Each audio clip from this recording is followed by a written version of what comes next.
My Road Glide Special had a Sena Freewire already installed when I bought the bike. I ran into a couple of problems with the cable installation.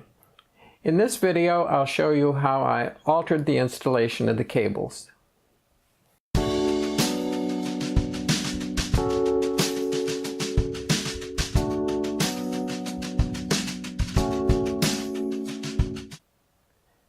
The cables for the Sena Freewire were routed from the front of the bike along the inner fairing to the media compartment. The cables were run over the lip of the compartment where the compartment door is hinged. There were a couple of problems with this installation. The outer fairing didn't fit quite right, and the media door didn't always close all the way. Let's look at what I did to change the installation of the cables.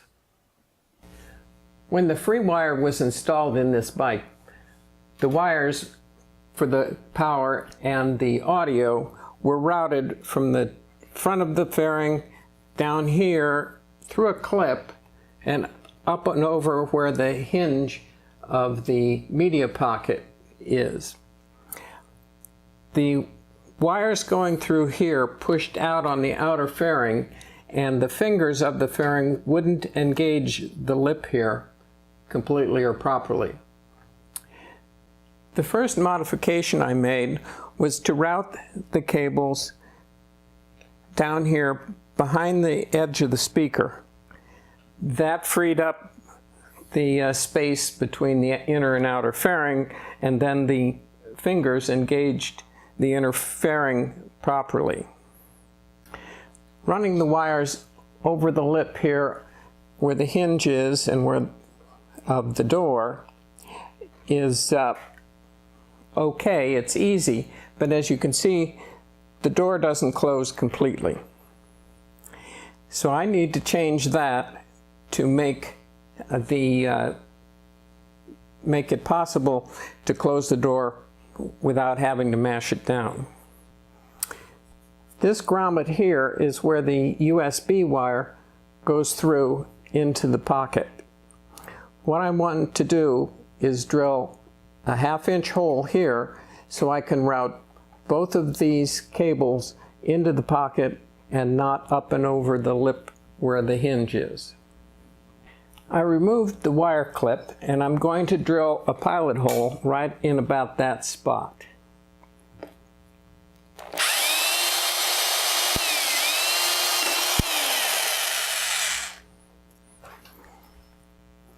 Of course, I removed the speaker before starting on this.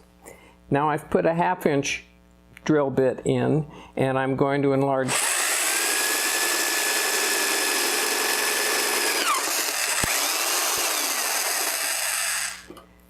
So now we have a 1/2 inch hole.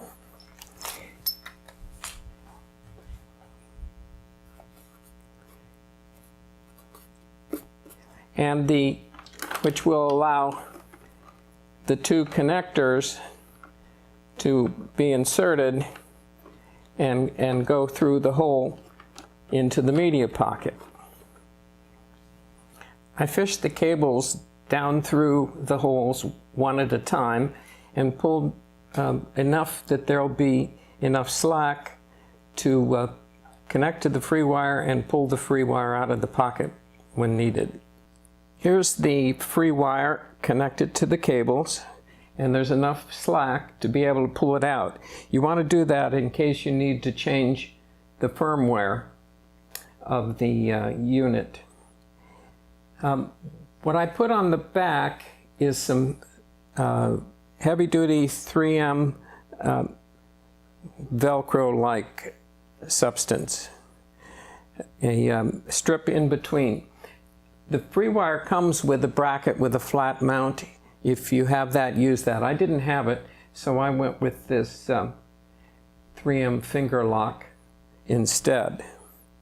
And I've got it mounted to the right wall inside the pocket. This allows me to lift the pocket and look at the lights, also to turn the switch on and off, and to have access to this button. If the FreeWire doesn't connect to the Sena, the upper light will be steady blue. And to force a connection to your headset, you press the button, and within a few seconds, that will instigate connection to the headset. Thank you for watching this video. Please leave a comment with your reaction to this update. I'll see you in the next video.